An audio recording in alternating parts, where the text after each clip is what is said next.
Chapitre 10. Ne plus fumer 365. Les fondations sont posées. Vous en savez assez pour comprendre comment chaque étape de la méthode va fonctionner. Comme je l'ai écrit au début, la transformation de votre état de fumeur en celui de non-fumeur est un processus qui passe par plusieurs phases. Il est bien sûr possible d'arrêter brusquement. Certaines personnes y arrivent, leurs motivations sont au top, ou bien elles ont vécu un événement de vie suffisamment marquant pour stopper du jour au lendemain. Ce n'est pas l'approche de la méthode présente ici. Je ne veux plus fumer et je désire être assisté par la cohérence cardiaque. Je ne veux plus fumer est l'objectif. Je désire être assisté par la cohérence cardiaque est le moyen de la réaliser.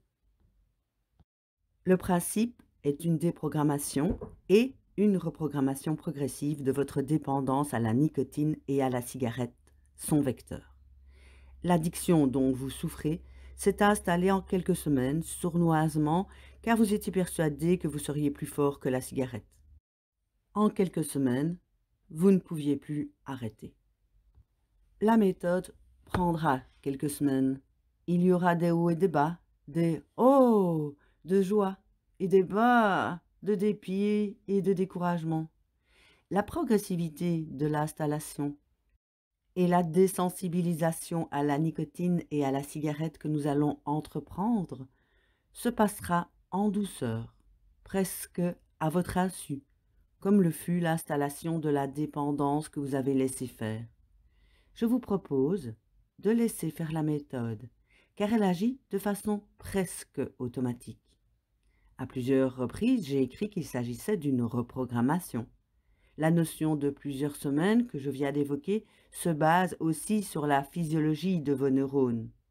Vous savez que la nicotine a pris le contrôle de vos transmissions neuronales. Les études ont montré qu'il faut entre 6 et 12 semaines pour que ces récepteurs cérébraux soient délivrés de l'emprise de la nicotine. Ce délai imposé par la chimie cérébrale, nous allons le mettre à profit pour déprogrammer les déclencheurs de l'envie de fumer, reprogrammer les gestes, réapprendre à respirer. Pendant que votre cerveau se libère par la réduction de la quantité de nicotine inhalée, vous allez reprogrammer votre pensée, vos émotions et vos gestes. À chacune des étapes que vous allez enchaîner, j'expliquerai le mécanisme qui permettra de briser le maillon de la chaîne de la dépendance, l'un après l'autre. Je vous recommande de suivre les étapes dans l'ordre proposé, bien qu'elles soient en théorie indépendantes. Il n'y a pas de contre-indication à aborder toutes les étapes en même temps. La charge de la reprogrammation automatique risque cependant d'être trop forte et les messages vers votre cerveau automatique trop nombreux pour une efficacité suffisante. La progressivité que je vous propose est volontaire. Elle commence par ne pas s'occuper de la cigarette du tout. On va ruser, faire comme si la cigarette ne nous intéressait pas dans notre approche de Sioux. La nicotine ne se sentira pas menacée et vous commencerez par bâtir discrètement les premiers murs pour la tenir à distance. Les 2 premières étapes sont générales et ne concernent pas la cigarette. Faites comme si de rien n'était. Fumez chaque fois que vous en aurez besoin ou envie. Ce n'est qu'à partir de la 3e étape que nous commencerons à nous occuper de la cigarette avec les outils que vous aurez déjà utilisés. Leur apprentissage aura été nécessaire. NPF 365. Il fallait bien trouver un nom pour la méthode. Le livre s'appelle « Je ne veux plus fumer ». J'aurais pu appeler la méthode JNVPF. Pas très sexy, trop texty. Ce livre fait suite à 365 cohérences cardiaques et la méthode est basée sur la cohérence cardiaque. J'ai donc appelé la méthode Ne plus fumer 365. NPF 365 sera son nom de code. Vous trouverez donc cette appellation dans le livre, au même titre que Pratiquer en 365 ou une respiration en F6. Plus loin, vous verrez d'autres notions codées. Le système nerveux autonome étant un service secret de votre corps, c'est cohérent d'avoir des codes dignes des meilleurs livres d'espionnage. Préparez-vous à apprendre le NPF 365. Chapitre 11. Préparation. Il s'agit d'un état des lieux et la présentation de quelques outils qui seront nécessaires pour les étapes plus actives de la méthode.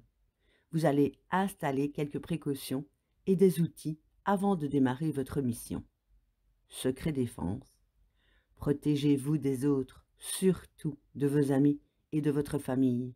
Je vous conseille de ne pas annoncer votre intention de devenir non-fumeur, du moins au début. De très nombreuses méthodes existent. Il n'y aurait pas 341 livres en français si ce n'était pas le cas. Tout le monde a son avis sur la question, les fumeurs comme les non-fumeurs. Annoncez votre attention et vous serez assailli d'avis contraires, de recommandations, d'interdits, de mises en garde et de doutes. La seule défense imparable, c'est le secret. Vous n'avez pas besoin de secrétaire pour tenir votre journal, votre comptabilité de cigarettes, vos poids de récompenses et votre ordre du jour. La méthode diffère de toutes les autres.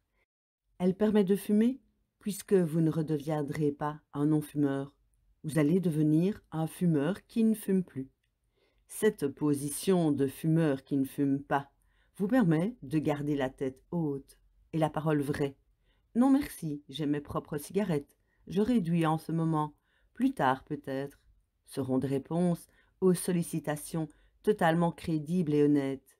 Vous n'aurez pas à mentir, à trouver des excuses et avoir honte d'avoir une fois de plus échoué. Ne dites rien.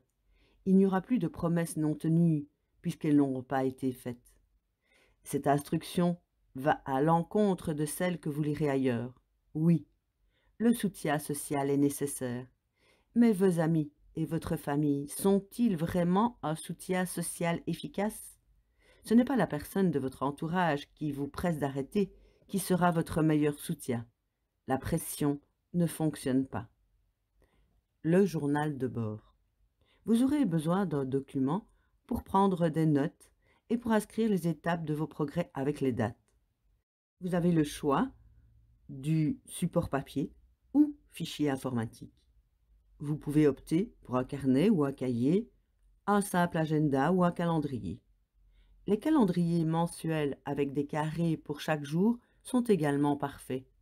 Il n'y aura pas beaucoup d'informations à noter, 1 ou 2 lignes par jour au maximum. C'est un petit journal de bord. Il n'est pas indispensable, mais toutes les études montrent que le fait de consigner les choses par écrit augmente les chances de réussite. Le temps consacré à annoter vos journées sera inférieur à 1 minute. Je vous recommande de garder ce journal intime secret défense. Un tout petit agenda qui tient dans la poche est facile à cacher. Un dossier discret sur votre ordinateur peut être masqué ou protégé. De la même façon que je vous ai recommandé de garder votre démarche discrète dans un premier temps, je vous demande de garder la connaissance du journal et son contenu pour vous. Du tabac à disposition. Pendant toute la durée de la méthode NPF 365, je vous recommande de garder un paquet de cigarettes sur vous, à portée de main. Ayez du tabac à volonté. Le vôtre doit être à la disposition de votre volonté. C'est l'une des recommandations que les fumeurs désirant pratiquer ma méthode trouvent la plus paradoxale. Laissez-moi vous donner les explications. Vous déciderez ensuite. Toujours avoir l'option de fumer. Jusqu'à l'étape 4 de la méthode, à aucun moment il ne sera fait appel à une décision d'arrêter ou de ne pas fumer. Les 3 premières étapes concernent la désensibilisation progressive à la nicotine, au geste de fumer et aux circonstances qui ont motivé ce geste. La privation de la présence du tabac proche ne fait pas partie de la méthode. Je dirais même que c'est le contraire. La déportation serait de mettre le tabac hors de votre portée. La déportation n'a jamais été un gage de liberté. Je préconise donc la transportation du tabac. La privation autoritaire de tabac met les fumeurs dans un état de transe qui n'est pas favorable à une désensibilisation sereine. Ce n'est pas en vous privant de la liberté de choisir de fumer qu'on vous rend la liberté de ne plus fumer. Il suffit de regarder les couloirs étroits du TGV lorsqu'ils entrent en gare. Les fumeurs, cigarette en bouche, briquet à la main, doigts fébriles sur le bouton de la porte, l'œil en manque d'aspiration, éperdus dans l'anticipation de la bouffée salvatrice, et pour cette bouffée, ils sont prêts à bousculer et à marcher sur les valises des voyageurs dont c'est la destination et qui aimeraient bien descendre. Ils ont été privés autoritairement de tabac pendant le trajet. Ils ne pensent plus qu'à laisser descendre sur le quai. Tout au long de la méthode, vous devez avoir l'option de fumer. S'il ne comprend pas de chercher désespérément un bureau de tabac ouvert à 6 heures du matin, de quémander une clope à un passant, avoir un paquet avec vous est confortable. Cette méthode est sereine. Vous ne réussirez pas à ne plus fumer en évitant la cigarette. Sa présence est tellement répandue que vous ne le pourrez pas. Même si vous éliminiez de votre maison, de votre voiture, de vos poches et de votre bureau tout cendrier, briquet, paquet et autres titilleurs, vous promenez avec un paquet sur vous est courageux et très renforçateur. Lorsque vous aborderez l'étape 4, vous aurez besoin de ce paquet, car ce sera l'heure du choix, cigarette par cigarette, fumer ou ne pas fumer, smoking or not, ce sera la question rituelle, jusqu'à ce que vous deveniez un fumeur qui ne fume plus confirmé. Transportez votre tabac avec vous. J'ai du bon tabac dans ma tabatière, j'ai du bon tabac, tu ne mourras pas. Le principe du tabac plat, PPP, si vous voulez. En France, les fumeurs fument en moyenne 15 cigarettes par jour. Ce n'est peut-être pas votre cas. Je pense même que vous en fumez davantage, car vous avez décidé de lire ce livre. Quelle que soit la quantité de cigarettes fumées hier, quelles sont celles dont vous vous souvenez? La grande majorité des cigarettes que vous fumez chaque jour ne laisseront aucun souvenir, elles partent en fumée, dans l'oubli. Quelques cigarettes rituelles restent mémorables. C'est le rituel qui marque le souvenir, pas la cigarette. Vous savez pourtant environ combien de cigarettes vous fumez et votre évaluateur, c'est le paquet. C'est devenu l'unité de mesure généralement admise. Les cigarettiers ont bien compris que les 20 cigarettes sont légèrement au-dessus de la tendance naturelle de l'épuisement de l'effet de la nicotine sur une journée de 14 à 16 heures de veille. L'effet de la nicotine s'épuise en un peu moins d'une heure. L'objet des cigarettiers, c'est de vous faire acheter un paquet par jour. À partir de maintenant, je vous demande de vous adonner à une petite manipulation à faire tous les soirs en prévision du lendemain. C'est ce que j'appelle le principe du paquet plat, la technique du PPP. Pendant toute la durée de la méthode NPF 365, chaque soir, vous allez préparer votre paquet de cigarettes pour la journée du lendemain. Remplissez-le complètement, de manière à toujours avoir un paquet rempli de 20 cigarettes. Si vous avez l'habitude ou si vous risquez de fumer plus de 20 cigarettes le lendemain, prévoyez un deuxième, voire un troisième paquet plat. Vous devez absolument avoir des cigarettes à votre disposition en nombre connu et fixe. Vous êtes en train de mettre en place une méthode d'observation et non d'intervention. Je vous demande à ce stade de ne surtout pas chercher à intervenir volontairement sur votre consommation. Je vous rappelle que nous préparons un coup d'État en douce et que nous cherchons à contourner sournoisement l'emprise de la nicotine, un petit tour discret de passe-passe, tournicotine, Combien manque-t-il de cigarettes? Chaque soir, pour préparer votre paquet du lendemain, vous allez remplacer exactement le nombre de cigarettes manquantes. Exemple, si ce soir, il faut ajouter 17 cigarettes à votre paquet pour qu'il soit plein à nouveau, car il n'en reste que 3, vous avez fumé 17 cigarettes aujourd'hui. Vous repartez avec 20 cigarettes dans un paquet reconstitué. C'est très simple, mais c'est aussi très malin, car le principe de la méthode n'est pas de compter les cigarettes ou de calculer pendant la journée. Vous avez d'autres choses à faire. Je voudrais que vous soyez surpris par une baisse sensible du nombre de cigarettes sans que vous vous rendiez compte qu'il se passe quelque chose de très important. Votre dédépendance est en marche. À partir de maintenant, le journal de bord est très important. Il fait partie du processus de validation et de récompense. Chaque soir, vous aurez au moins un nombre à inscrire dans votre journal. Celui du nombre de cigarettes restantes, c'est le score de la journée. Score de la journée. L'évaluation des résultats. La comptabilité des progrès est importante. Je vous recommande de noter vos journées. C'est le score de la journée à un nombre unique apporté sur votre calendrier tous les soirs. Il existe une manière élégante et valorisante de comptabiliser les résultats de la méthode. Plutôt que de compter les cigarettes fumées, comptez simplement celles qui restent. C'est votre score de la journée. S'il en reste 3, le score est de 3 sur 20. S'il en reste 6, c'est donc 6 sur 20. Si vous avez besoin de 2 paquets, la note est sur 40.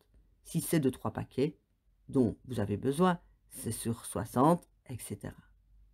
Le score de la journée est simple à calculer et le chiffre montrera pour marquer positivement votre progression.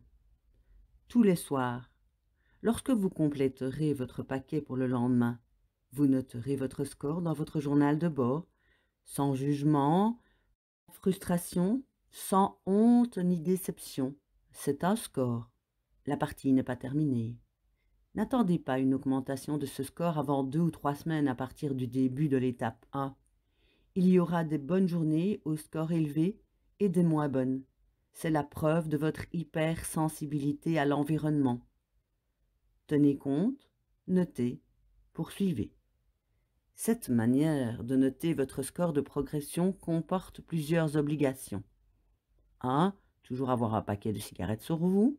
2. Mettre à jour votre paquet tous les soirs pour qu'il soit plat et prêt dès le lendemain matin. 3. Ne pas emprunter ou accepter d'autres cigarettes que celles de votre paquet mis à jour. 4 questionnaires. Avant de découvrir où vous allez, il est peut-être bon de savoir où vous êtes, plutôt où vous en êtes. Je vous propose 4 questionnaires pour vous situer avant de commencer la méthode.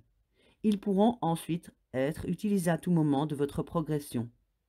Je les ai rendus aussi simples que possible pour que les réponses puissent être inscrites dans votre journal sur 1 ou 2 lignes. Vous pourriez aussi les inscrire sur une feuille de papier en attendant d'avoir trouvé le support pour votre journal. Pas de grille complexe à remplir, ni de documents à télécharger.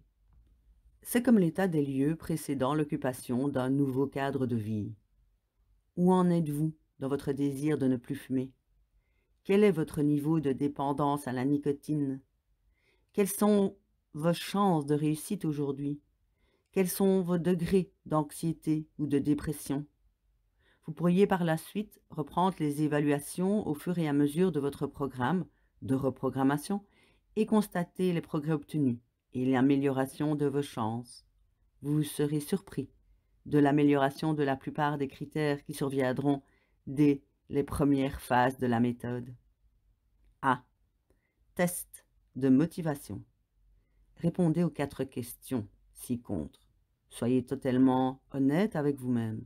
C'est primordial pour la réussite finale, avec le moins de rechutes possible.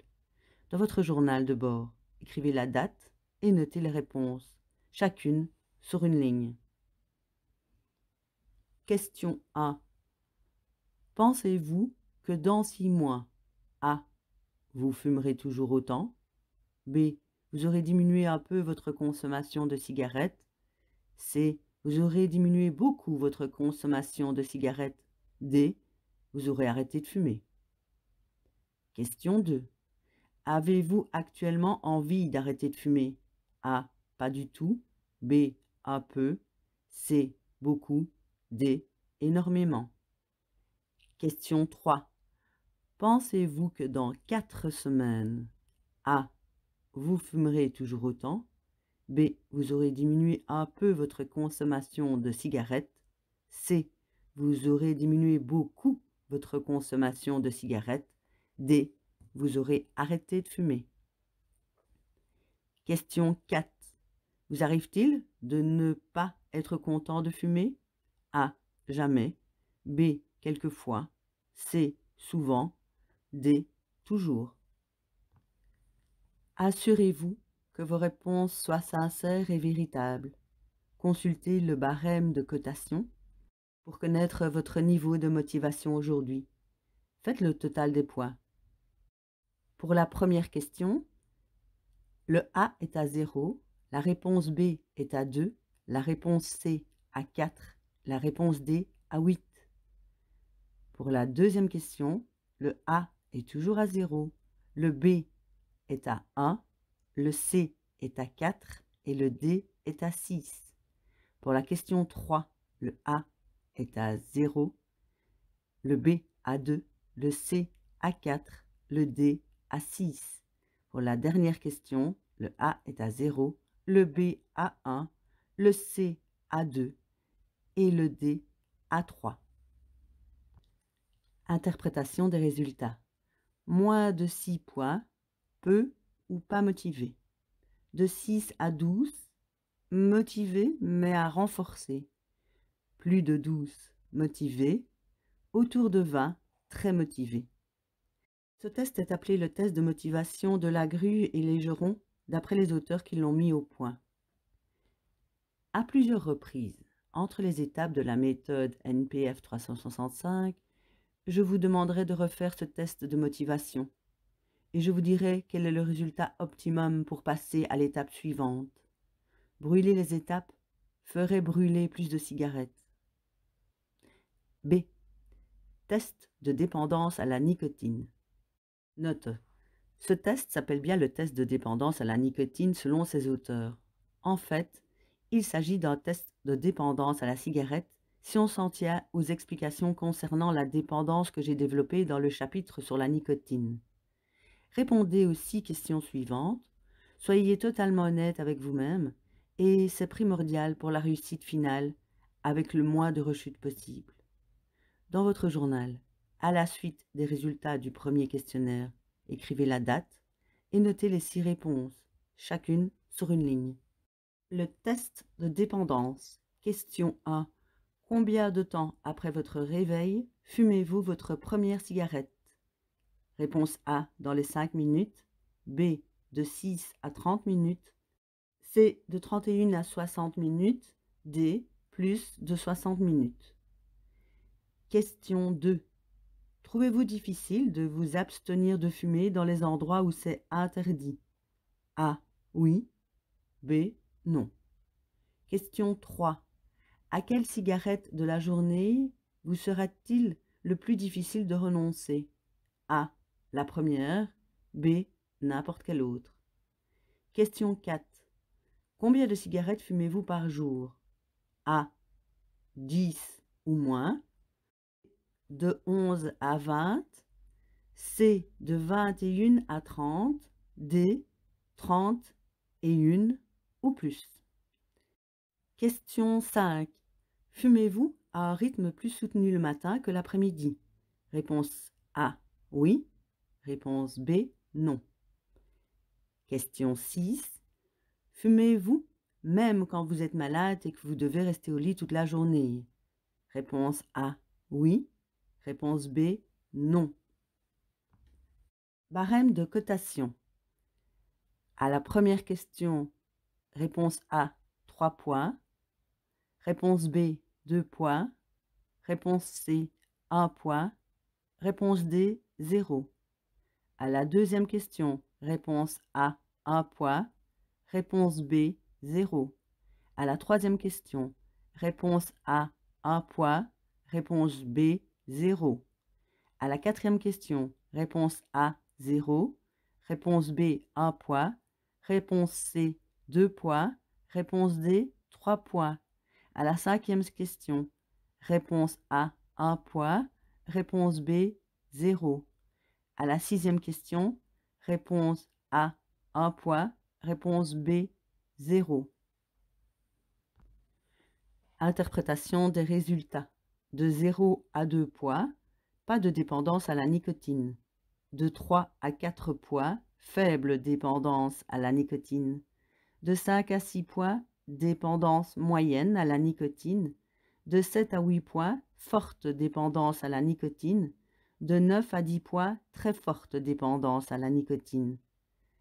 Ce test est appelé le test de motivation de Fagerström, d'après l'auteur qui l'a mis au point. Test d'évaluation de la réussite. Lisez les 17 affirmations suivantes. Soyez totalement honnête avec vous-même. C'est primordial pour la réussite finale avec le moins de rechutes possible. Notez seulement la lettre de toutes les affirmations qui sont vraies pour aujourd'hui. A. Je veux arrêter de fumer spontanément par décision personnelle. B.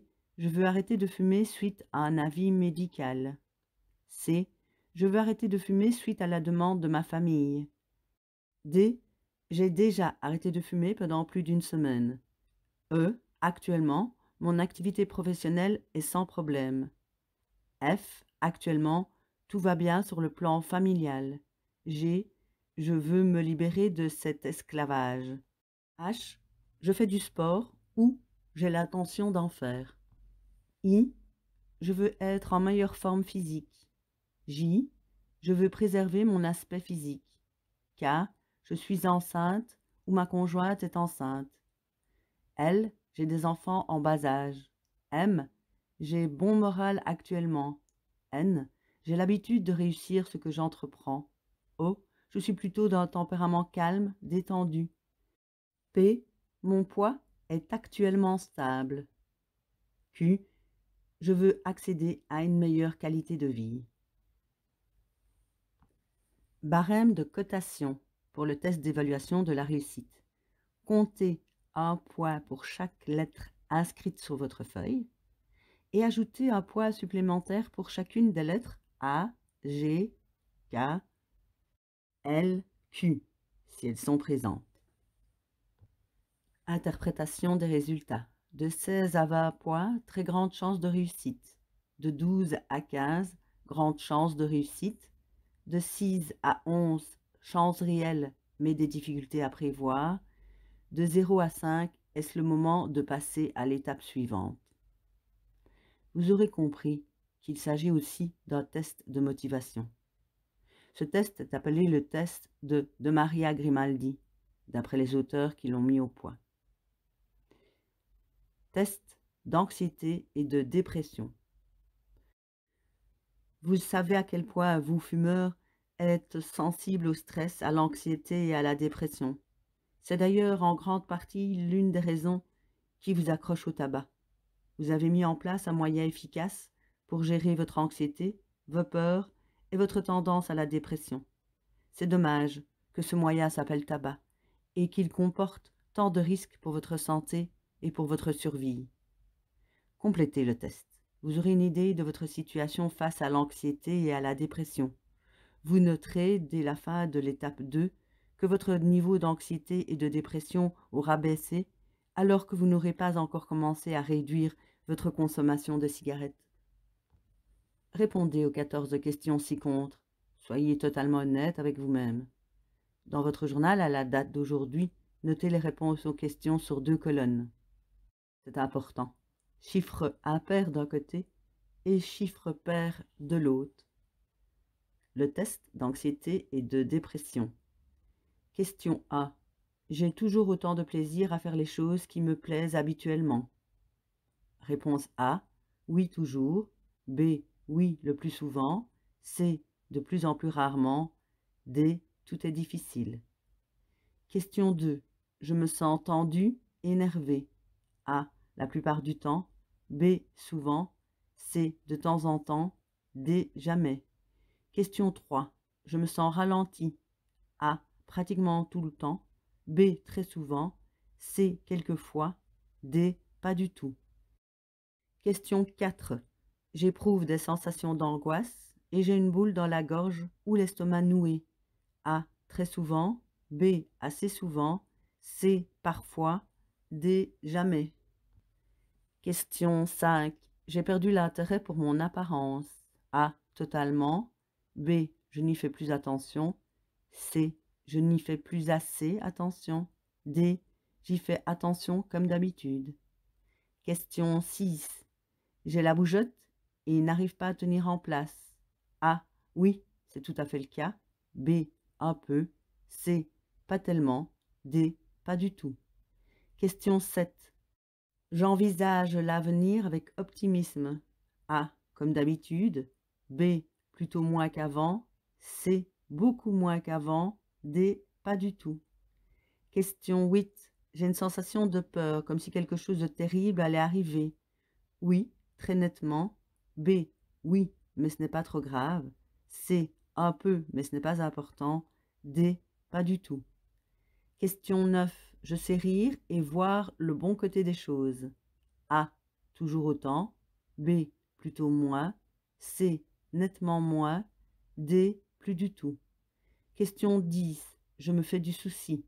A. Très souvent. B. Assez souvent. C. Occasionnellement. D. Très occasionnellement. Question 11. Je me sens heureux. A. Jamais. B. Souvent. C. Quelquefois. D. La plupart du temps. Question 12. Je peux rester tranquillement assis à ne rien faire et me sentir heureux. A. Jamais. B. Rarement. C. Oui, en général. D. Oui, quoi qu'il arrive. Question 13. Je m'intéresse à la lecture d'un bon livre ou à un bon programme de télévision. A. Souvent. B. Assez souvent. C. Rarement. D. Pratiquement jamais. Question 14. J'éprouve des sensations soudaines de panique. A. Très souvent. B. Assez souvent. C. Rarement. D. Jamais. Barème de cotation. Question A. A. 0. B. 1. C. 2. D. 3. Question 2. A. 3. B. 2. C. 1. D. 0. Question 3. A. 3. B. 2. C. 1. D. 0. Question 4. A. 3. B. 2. C. 1. D. 0. Question 5. A. 3. B. 2. C. 1. D. 0. Question 6. A. 3. B. 2. C. 1. D. 0. Question 7. A. 0. B. 1. C. 2. D. 3. Question 8. A. 3. B. 2. C. 1. D. 0. Question 9. A. 0. B. 1. C. 2. D. 3. Question 10. A. 3. B. 2. C. 1. D. 0. Question 11. A. 3. B. 2. C. 1. D. 0. Question 12. A. 3. B. 2. C. 1. D. 0. Question 13. A. 0. B. 1. C. 2. D. 3. Question 14. A. 3. B. 2. C. 1. D. 0. Interprétation des résultats. Colonne de gauche, numéro impair. Dépression probable, si supérieure à 10. Colonne de droite, numéro pair. État anxieux anormal, si supérieur à 10.